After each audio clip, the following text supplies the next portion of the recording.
Enxugar o currículo tradicional é uma urgência, tanto para abrir espaço para aprendermos mais daquilo que de fato importa para a vida, quanto para que os assuntos tradicionais sejam trabalhados de forma leve, sem correria e desespero devido aos professores terem que dar conta de uma demanda insana de conteúdos. Não dá tempo nem de digerir o que a gente viu em sala de aula, quanto mais aprender. Agora imagine como será para as crianças que não aprenderam quase nada em mais de 2 anos de pandemia. Temos crianças do 4º ano que não estão sequer alfabetizadas.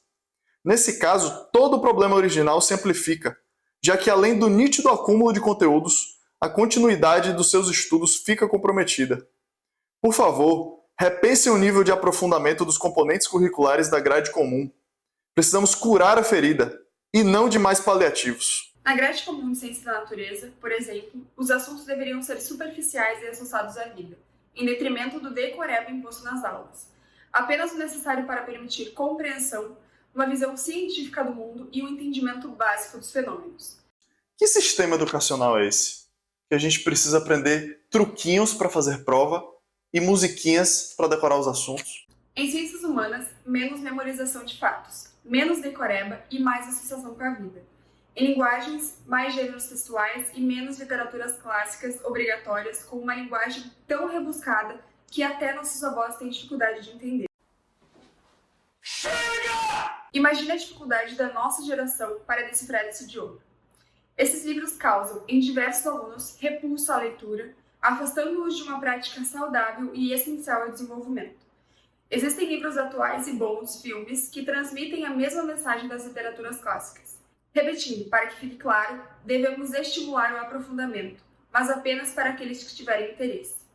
Em matemática, a conversa é um pouco mais profunda. Só de ouvir falar, dá até um arrepio. Conversando com professores dessa matéria, todos concordaram em deletar da grade comum alguns assuntos e reduzir outros para focarmos mais em conceitos do que em cálculos.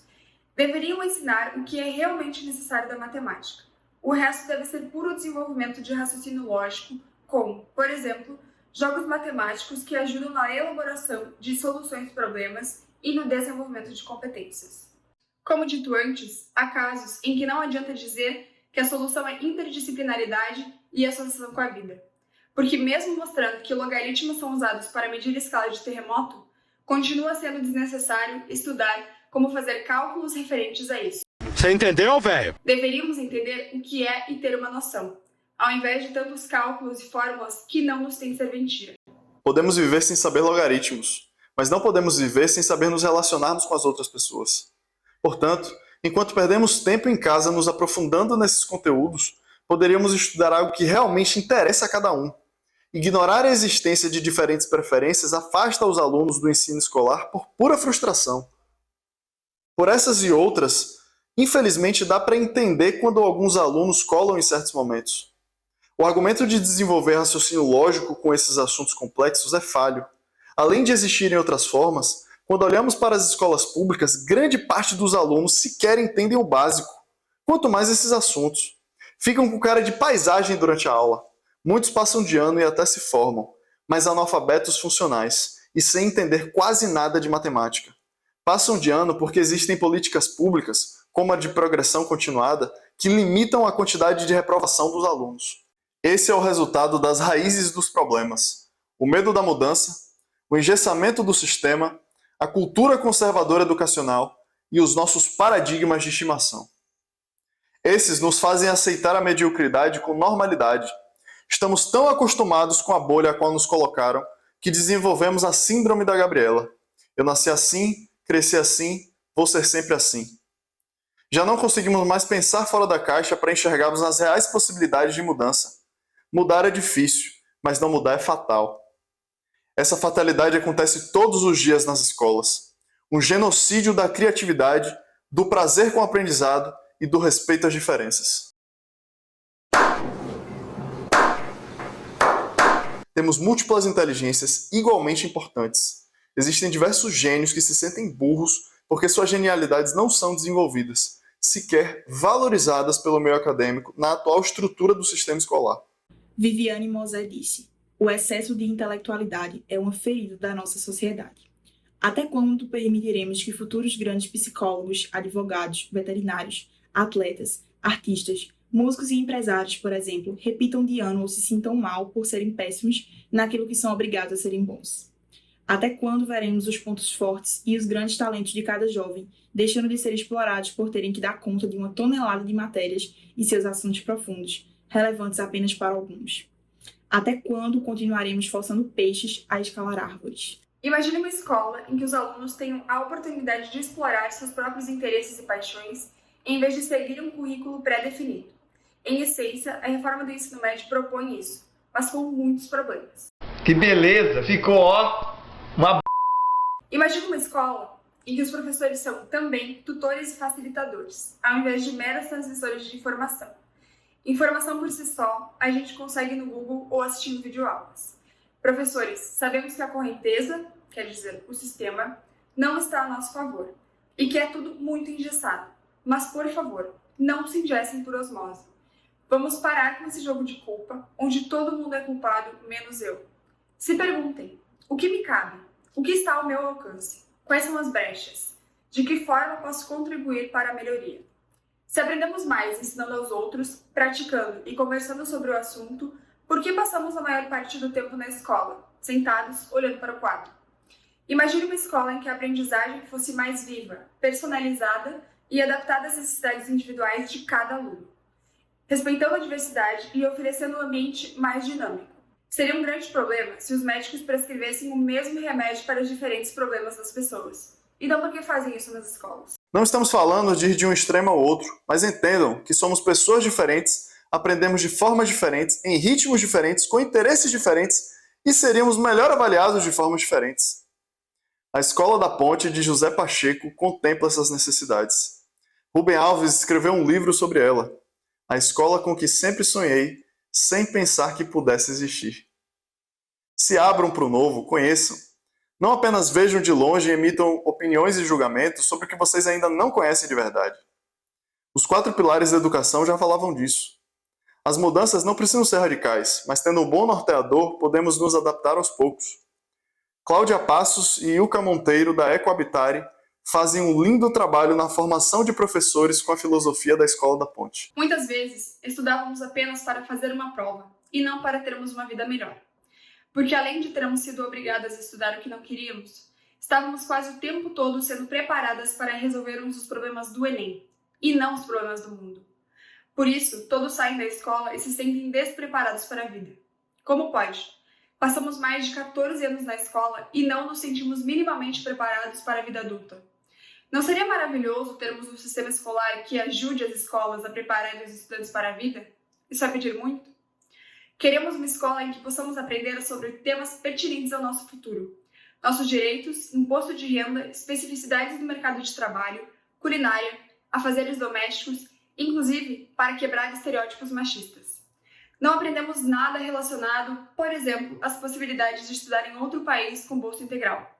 Felizmente, existem pessoas como Matheus Tomoto para buscarmos essas informações. Não aprendemos educação e inteligência financeira de verdade. Tem muitas escolas que basicamente estão ensinando apenas juros simples e juros compostos nessa matéria, carecendo de muitos outros assuntos importantes sobre esse tema. As pessoas precisam aprender a se tornar consumidores conscientes e a tomarem decisões responsáveis com o próprio dinheiro. Natália Arcuri e Tiago Nigro são ótimas referências para aprender a desenvolver essas competências. Mais de 77% da população brasileira está endividada. Muitos por não terem recursos, muitos outros por não saberem lidar com os recursos que possuem. Estudar tecido das plantas é mais importante que isso? Não! Precisamos aprender sobre saúde, liderança, empreendedorismo de verdade. Precisamos de aulas de primeiros socorros, e não é uma aula apenas, tá? Imagine uma escola em que pudéssemos aprender a dançar. E não é aula teórica de dança ou aula sobre a história da dança. É prática, movimento, expressão, contato consigo mesmo. Precisamos desenvolver na escola o nosso lado comportamental. Desenvolver soft skills, aprender a lidar com as frustrações, a preguiça, aprender a lidar com as outras pessoas e a nos relacionarmos de forma saudável. Em 2018, o G1 publicou uma matéria mostrando que 9 em cada 10 profissionais são contratados pelo perfil técnico, mas demitidos pelo comportamental. Estudar detalhes da reprodução das esponjas do mar é mais importante do que isso? A BNCC, Base Nacional Comum Curricular, pode estar pautada no desenvolvimento de competências e habilidades. Mas, na prática, as escolas estão as mesmas, com tímidas mudanças porque os problemas centrais não foram resolvidos. De que adianta estar previsto e na prática continuar a mesma coisa? Nos é ofertada cotidiana e teoricamente uma educação primorosa e grandiosa. Mas isso acontece de fato, na realidade? Será? Não. Nossa sociedade está doente. Augusto Cury, em um podcast com Tiago Brunet e Flávio Augusto, disse: a escola nos ensina desde o átomo ao universo, mas não ensina o planeta mente. Precisamos de educação socioemocional, precisamos aprender a gerenciar nossas emoções. Estamos vivendo um verdadeiro desastre emocional entre os estudantes e quase nada vem sendo feito. Isso é urgente. Não é novidade que muitos alunos, ao saírem do ensino médio e adentrarem o meio acadêmico, procuram auxílio psiquiátrico por não terem sido ensinados a lidarem com as situações que poderão vivenciar. É claro, a família deve desempenhar um papel nesse sentido, mas nem todos os alunos recebem o apoio que deveriam. A prova é essa. O número de suicídios entre os jovens aumentou muito nos últimos tempos. Uma pesquisa feita pela Secretaria de Educação do Estado de São Paulo e o Instituto Ayrton Senna mostram que 70% dos estudantes relatam sintomas de ansiedade e depressão. As crianças e os adolescentes não têm estrutura psicológica, não estão sabendo lidar com o que acontece em casa, com os problemas emocionais que têm. Assim como uma criança faminta não consegue prestar atenção na aula, uma criança com muitos problemas emocionais também não. Ajudar a nutrir o emocional é tão importante quanto alimentar o corpo. A escola só recebe esses problemas, mas a direção, a coordenação e os professores não têm as ferramentas apropriadas para ajudar. Os pais delegam tudo à escola, são corresponsáveis, precisam fazer isso juntos. Conheçam iniciativas como a de Augusto Cury, Léo Freiman e Rossandro Klinger.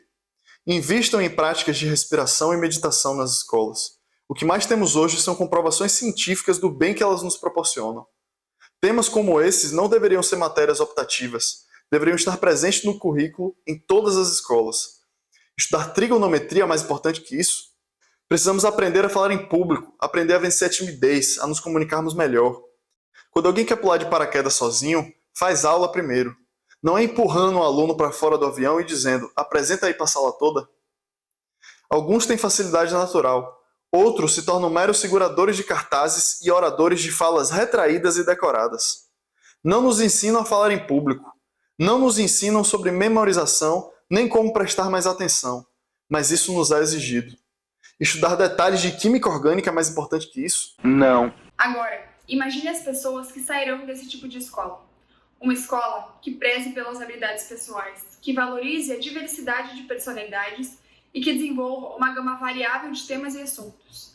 Imagine a sua desenvoltura, a sua saúde mental e física. Imagine a sua clareza nos objetivos. Imagine a sua gratidão.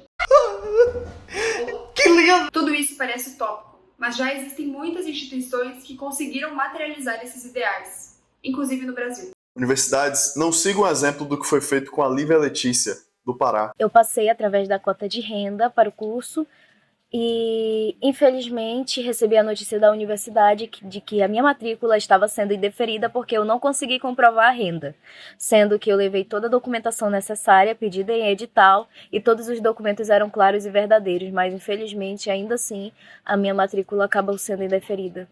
Mas muitas pessoas que ficaram sabendo do que tinha acontecido, se mobilizaram e, através de muita ajuda, eu consegui também a liminar do juiz que me concede o direito de cursar enquanto o processo corre na justiça. Eu conheci muitos outros casos muito parecidos também, questões de renda, da universidade dificultar ou indeferir sem dizer o porquê do indeferimento. E, infelizmente, são casos que às vezes a pessoa não conseguiu nem sequer liminar, que eu consegui. Mudando de assunto, quando saiu o resultado do SISU, alguns governadores começaram a utilizar a imagem de alunos redação nota 1000 para promoverem as escolas estaduais, idealizando e vangloriando uma educação pública de qualidade que já não existe. Não fazemos parte da maioria, somos a exceção, o desvio de um padrão que, infelizmente, foi convencionalmente aceito. A sensação que temos é de que a educação pública está esquecida, lembrada apenas nos discursos. Pedimos que os governantes invistam na infraestrutura e na manutenção das escolas públicas, para que se tenha um mínimo de dignidade, não apenas as escolas utilizadas como vitrine. Em muitas escolas, faltam papel higiênico e sabonete. Sabemos que isso acontece também nas universidades públicas. A grande maioria da população brasileira tem a oportunidade somente de acessar escolas e universidades públicas. Portanto, nada mais justo que sejam de qualidade, já que abarcam milhões de estudantes. Um grande problema está nos vestibulares, em especial o Enem. Tiramos nota 1000 da redação do Enem, ou seja, somos resultado perfeito daquilo que é almejado como objetivo do sistema. Se estamos abordando esse assunto, é porque temos credibilidade para questionarmos aquilo que aprendemos. Primeiramente, acreditamos que é imprescindível o Enem ter mais de uma opção de tema de redação, além da possibilidade de ofertar outros gêneros textuais. Inclusive, diversas universidades acrescentam em seus vestibulares mais opções, deixando a escolha do aluno de escrever sobre aquilo que melhor lhe compete. Texto dissertativo argumentativo se tornou quase uma fórmula matemática, quadrada, que impõe diversos limites para nos expressarmos. O Enem é uma prova maçante que testa mais a resistência dos alunos do que o conhecimento. É verdade. Não é justo termos, em média, 3 minutos para resolver uma questão. Um tempo reduzido de prova, desproporcional à complexidade da mesma, exclui muitos alunos que possuem um potencial, que sabem resolver as questões, mas não conseguem dar conta de uma prova insana e, pelo tempo e cansaço, acabam deixando inúmeras questões em branco. Além desses problemas, os professores e alunos estão desesperados e ansiosos, porque não fazem ideia de como será, na prática, o novo Enem a partir de 2024.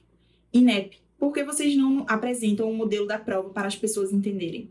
Vocês podem aliviar muito sofrimento desnecessário dos alunos, pais e professores. A prova do Enem e os outros vestibulares deveriam ser mais voltados para a área que a pessoa escolheu como graduação. Incluir nessas provas perguntas complexas de outras áreas, mesmo com peso menor, puxa a nota para baixo e não tem muito sentido levando em consideração o curso escolhido. Mas o pior não é nem isso. É que o fato de cair nos vestibulares obriga todos os estudantes a estudarem profundamente o que não lhe interessam na grade comum, porque são os vestibulares que mais condicionam os afazeres da escola. Por isso, eles são os que mais precisam mudar. Eu não quero! A escola fica no cabo de guerra entre desenvolver habilidades para a vida e contemplar os conteúdos específicos que caem no Enem e em vestibulares como os da Unicamp e FUVEST. Pessoas que tinham o sonho, por exemplo, de cursar física, mas não conseguiram tirar uma nota relevante o suficiente para fazer o curso de física. Pessoas que são extremamente boas nessa matéria, nesse assunto. Então, o Enem, ele acaba sendo muito injusto. Existem muitas pessoas que poderiam ser boas profissionais nas áreas em que elas são ótimas, mas não conseguem porque elas simplesmente não conseguem entrar para uma universidade porque elas dependem também de outros assuntos nos quais elas não se dão bem. Se a escola se propõe ao preparo para a vida, a prova do Enem deve incluir questões nessa direção, com assuntos diferenciados e não apenas técnicos, contemplando uma gama favorável ao desenvolvimento das mais diversas competências. Isso condicionará as escolas a desenvolverem, por exemplo, competências socioemocionais e soft skills. Uma opção para se pensar. Poderia ser aplicada uma prova apenas com os assuntos superficiais e absolutamente necessários de cada matéria para as pessoas. Aqueles que passarem estarão aptos a fazer um Enem e nunca mais terão que repetir essa prova. Nessa linha de raciocínio, os vestibulares seriam pautados exclusivamente na área referente ao curso que a pessoa escolheu, somado a uma redação ou a outro gênero textual. Algumas questões de interpretação de texto, raciocínio lógico e de competências socioemocionais. Ainda que fosse feito dessa forma, acreditamos que apenas uma prova não seleciona os melhores potenciais para cada graduação. É claro! Existem habilidades e outros fatores que são muito importantes, mas que não são medidos em um teste. Aprovar um aluno apenas pela sua nota na prova é o mesmo de contratar um funcionário olhando apenas para o seu currículo. Por isso, poderia ser feito como funciona em diversos países. A prova iria filtrar os melhores candidatos para a próxima etapa, na qual seria considerado seu histórico escolar, suas atividades extracurriculares, habilidades, cartas de recomendação de professores e até uma entrevista. Há brechas, mas nenhuma solução é perfeita. Rapaz, por mim continua sendo só a prova. A faculdade Link School of Business de Álvaro Chocair é referência em inovação e exemplifica positivamente como o repertório do aluno pode ser valorizado além do seu conhecimento acerca de assuntos específicos. Falando sobre provas, acreditamos que as questões de número romano e verdadeiro e falso deveriam ser abolidas. De 5 afirmações, qual o sentido de você acertar 4, errar uma e perder a questão toda? 80% de assertividade e você tira 0? Qual o sentido disso? Isso aqui é testar conhecimento? Outra coisa, qual o sentido de colocar pegadinhas nas questões? Elas testam atenção ou conhecimento?